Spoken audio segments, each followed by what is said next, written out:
Totally, it is a 9 years and thousands of miles. It's not that continuously I walk. I walk to some place and stay the nights in the graveyards or under the tree or under some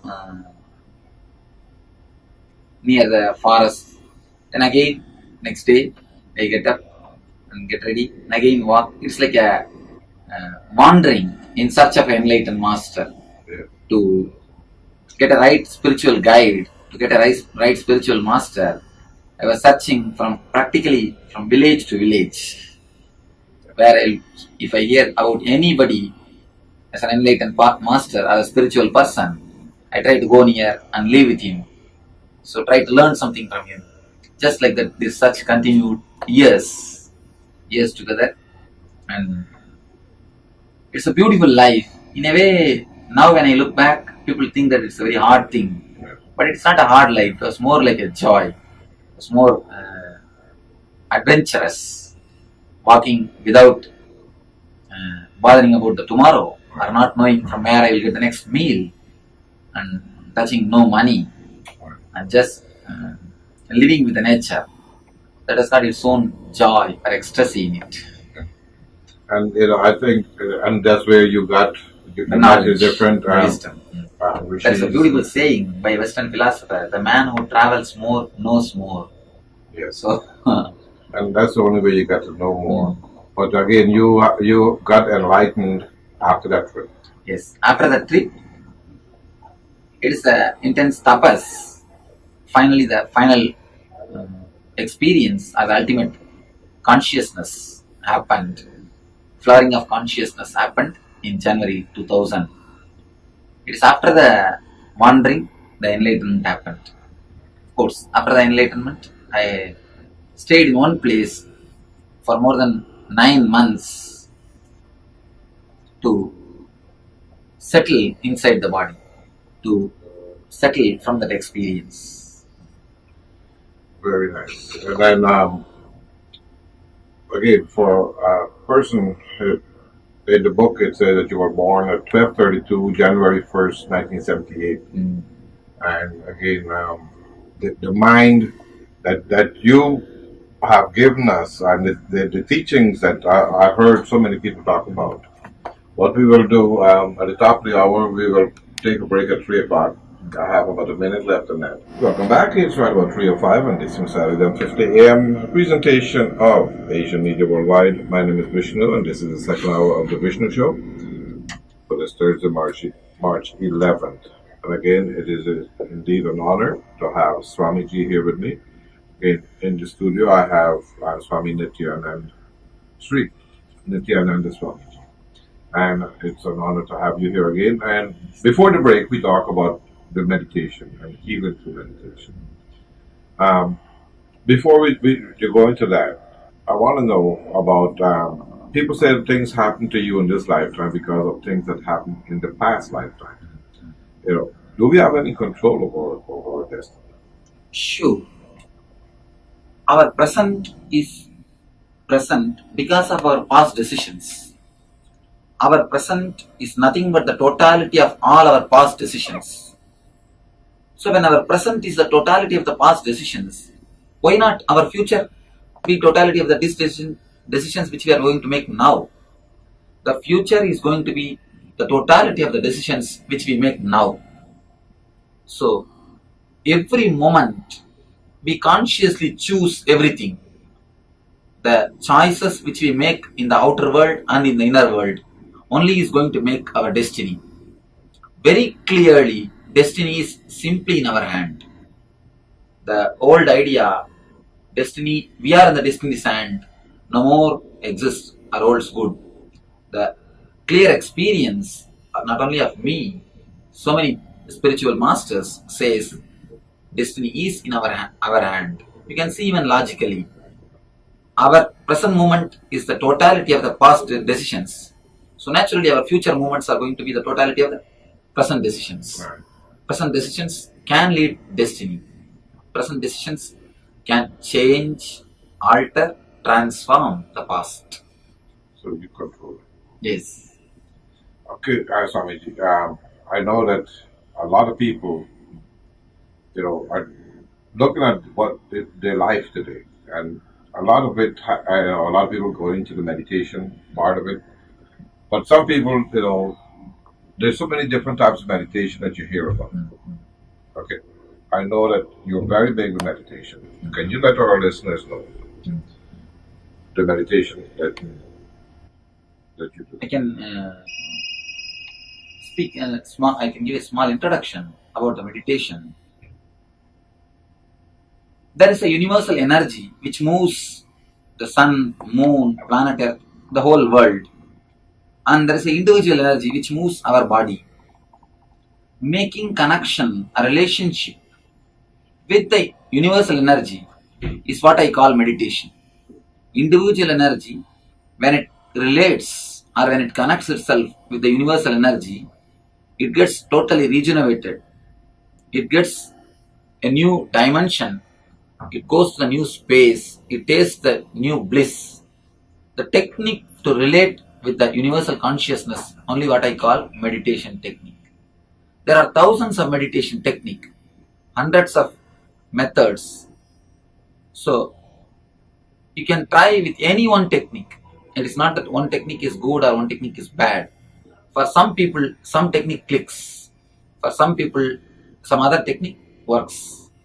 So there are hundreds of meditation techniques which are available even from our website. You can see any one technique. When you start, try with one or two techniques. You don't have to stick to one technique immediately. Try one technique for 3 days or 4 days, then another one technique for 3 days or 4 days. Once you try 3-4 techniques, you will see which technique exactly suits you, which makes you feel more comfortable, which gives you direct experience. That's the right technique. In one or two experiments itself, you'll be able to very exactly catch the technique which is suitable for you. As far as me concerned, I give a meditation technique called Mahamantra, which is available in our website. That is the first technique, initial level technique for all I prescribe. It's a simple humming. It doesn't need any faith or any prerequisites. Directly you can start. Any person who has got a simple logic or who is ready to believe the facts and figures, he can start this meditation. There is no need to have any faith on any god or any guru for this simple meditation technique. That's the first step I prescribe for everyone. And again, they can get more about that on the website. Yes. And it's Dhanyapeetam, DHANYAPEETAM.org. And you can get more information on that. I know another thing that you've been doing, for the last few years, is healing through meditation. And there's so many people that has gone to the doctors. Doctors have seen them and can't figure out what's wrong. And I know you've been healing people around the world. Can you tell us a little bit more about this? In our human body, there are 7 energy centers, which we call chakras. Not only Hindus, almost all the great religions talk about these chakras, energy centers. Now in modern day, the Kirlian photography, which is practiced widely in the Russian technology. Kirlian photography is just like X-ray. They diagnose the people 6 months before. 6 months before the disease comes into the physical body, the disease can be diagnosed by this photography. It photographs the auric body, the light body of the man, and diagnoses even the fatal diseases like cancer. So through this photography, now they proved the existence of 7 chakras. Existence of 7 chakras is proved by this photography. Whenever someone chakra is more active or less active, if the imbalance happens in someone chakra, that causes disease. These energy centers, these chakras only manage our physical, mental, spiritual, emotional activities. When some one of these centers get imbalanced, naturally the man falls sick. So if the energy centers can be activated, energized by meditation, if they themselves meditate and activate those energy centers, it is called self-healing. In some people's case, the disease is too much. It has grown too much. And the people also may not be able to do the right meditation. So at that type of time, the person who already mastered the meditation, who has become enlightened, he can meditate and give the energy to that person. When we meditate and give that energy to that chakra, to that person, he gets healed. If the meditation is done by somebody properly, the energy can be created and be given. If he himself does the meditation and gets healed, it is self-healing. If somebody else does the meditation and gives the energy to him, it is healing. We may ask, can energy be given? According to Einstein, whatever exists is energy. So, energy is subtle matter. Matter is subtle energy.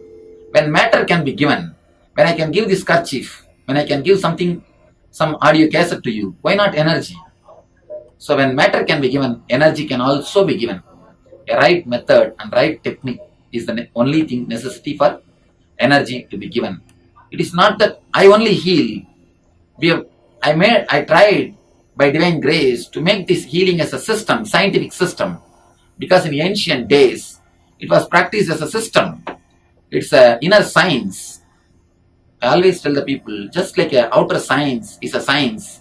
In outer science you can prove A plus B is C. The same way in inner science also, things are readable, provable facts. Just like Newton's theory speaks about the gravitation force. You can prove the force of levitation. The spirituality I call levitation. The outer science is gravitation, inner science is levitation. It can be very clearly proved. So not only I practice, around the world more than 700 people have been initiated as healer. They have been trained and initiated as a healers. 200 centers we have around the world. All the 5 continents have got our centers to spread meditation and healing. Per day, average 3,000 people are touched by our healers totally. And as on now, millions and millions of people have been touched by this spiritual healing, by this meditation. Lot of doctors who did research on this healing have given beautiful articles and research reports and many testimonials by the doctors themselves. Already we have more than 60 doctors, MD doctors as our healers who took training in our healing system. And there are many doctors who practice healing to their patients. So they say, if a patient takes 11 days to get well by medication, simple medication, if he is given meditation also along with medication, healing also along with meditation, along with the medication, he takes only 3 days. There are doctors who did research on this and their report says it takes hardly 3 days. So 11 days of recovering is happening only in 3 days along with the healing. So in ancient days we need to have faith or belief. Now I say there is no need to have faith or belief. Just see that's enough. Just if you can see with open eyes, things are proved. Things have come into the form of facts and figures. And for medical doctors to be healers now, it goes to say something. How powerful it is. Speaking of doctors, I know you're on your way back to Oklahoma, and you've been doing some tests over there. Can you tell our listening audience what that's all about? A group of doctors and scientists who are working on the mind-body. They have a group who work on the mind-body. They do a lot of research for past 30 years. They came to see me just to have a friendly discussion. So in the course of discussion, I was talking about enlightenment and the experience of enlightenment and experience of meditation. They were asking, Swamiji, can it all be proved neurologically? If we test neurologically, can it show the difference in your neurological system? I welcomed them and I agreed to undergo the neurological tests. So then they took PET scan. Twice they took PET scan at the time of meditation and at normal time. And again EEG, twice they did EEG at the time of meditation and at the time of normal time, normal mood. The total report is yet to come, but the preliminary report itself, the initial observation itself, according to the doctors, they say stunning. That is the word they used. Stunning. So when you went into the meditation mode and they did the brain scans Yes. and all that, what was it that The they brain scan, the EEG and PET scan. They say some 6-7 things, new discovery. First thing, when a meditation was happening, they say the whole neurological system is totally shut down, totally silenced, except the one portion, the front portion, which is something to do with intelligence. Except that portion, the intelligent portion, all other portion something to do with visualization, part which is supposed to be related to the hearing, all other sensory portions, everything else is shut and everything else is totally in silence. Only this portion is active 5 times more than ordinary human beings. 5 times more than ordinary human beings. And there are few more things which they have discovered. They are just by a mere will, the whole mind is switched off. The graph of EEG shows a clear difference. Almost the line of the graph line has become silent. And some more things, they are working on some more things. How the thoughts raise through the pictures, they are showing in normal mind, the thoughts jump from color to color. They are actually trying to put the whole graph into a form of colors. So they say sometimes it goes from green to red, red to yellow, yellow to white. It jumps from here to there, there to here. But with my mind, after testing, they say it's just like a rainbow. Not in one picture or 2 pictures, more than 100 pictures shows a clear rainbow, thought with awareness is happening. And some more discoveries, they are coming with some more discoveries. Just by a mere will, the pleasure chemical dopamine is released into the system so that the outer joy is not necessary. Yeah. A person who meditates, for him, the inner pleasure itself is so joyful. The inside itself creates such an ecstasy, there is no need for outer pleasure. So, all these basic things they are proving, and they are coming up with some more new discoveries and some more tests. Again, tomorrow, we are having some more research on this line. People tell me, Swamiji, you have done a great service to our Eastern wisdom by proving all these things in the form of facts and figures. But I tell you all, it is not a question of service, it is a question of survival. If we are not going to prove all this Eastern mysticism, all these spiritual things in the form of facts and figures, it is not going to survive. All of you know your kids don't listen anymore about the spirituality.